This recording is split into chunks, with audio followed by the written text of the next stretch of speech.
महाराष्ट्र के वजीर आला और वजीर दाखिला देवेंद्र फडणवीस ने हफ्ते को कहा कि नागपुर तशद्दुद के दौरान जो सरकारी इमला को नुकसान पहुंचा है, इसकी कीमत फसादियों से वसूल की जाएगी। अगर वो कीमत अदा नहीं करते हैं तो जायदाद को जब्त कर लिया जाएगा। नागपुर में तशद्दुद के हालिया वाकयात के सिलसिले में आज यहां पुलिस हुकाम के साथ एक जायजे मीटिंग में फडणवीस ने नामानिगारों को बताया कि सीसीटीवी कैमरों से वीडियोस और फुटेजेस का तजुर्बा करने के बाद अब तक 104 फसादियों की शनाख्त की गई है और 12 नाबालिगों समेत बय्यनों लोगों के खिलाफ कानून के मुताबिक कार्रवाई की गई है। इस सवाल पर कि क्या यूपी की तर्ज पर नागपुर में भी फसादियों के खिलाफ बुलडोजर कार्रवाई की जाएगी, फडणवीस ने कहा कि महाराष्ट्र हुकूमत के काम करने का अपना तरीका है, जब जरूरत होगी बुलडोजर भी चलाया जाएगा। इन्होंने जोर देकर कहा कि रियासती हुकूमत उस वक्त तक आराम से नहीं बैठेगी जब तक कि पुलिस पर हमला करने वाले अनासर की निशानदेही नहीं की जाती और इनसे सख्ती से निपटा नहीं जाता। इन्होंने कहा कि फसादात में गैर मुल्की या बांग्लादेशी मुलविस होने पर तबसरा करना कब्ल अज़ वक्त है, क्योंकि तहकीकात जारी है। जब तक आखिरी दंगई को पकड़ा नहीं जाता, ये कार्रवाई रुकने वाली नहीं है। ये कार्रवाई चलती रहेगी।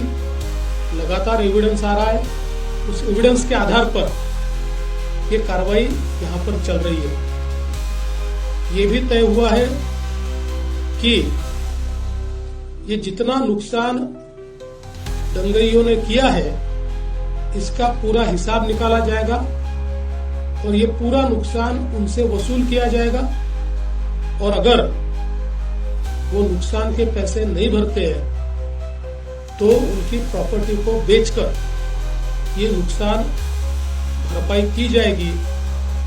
किसी भी हालत में इस प्रकार से किसी को दंगा करके दूसरे को नुकसान पहुंचाने की इजाजत नहीं दी जाएगी।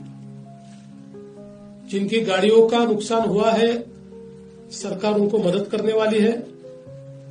जो भी हमारे नियम है, उन नियमों में बैठाकर हम लोग निश्चित रूप से उनको मदद करेंगे। अगले 7 दिनों में ये मदद करने की हमारी कोशिश होगी।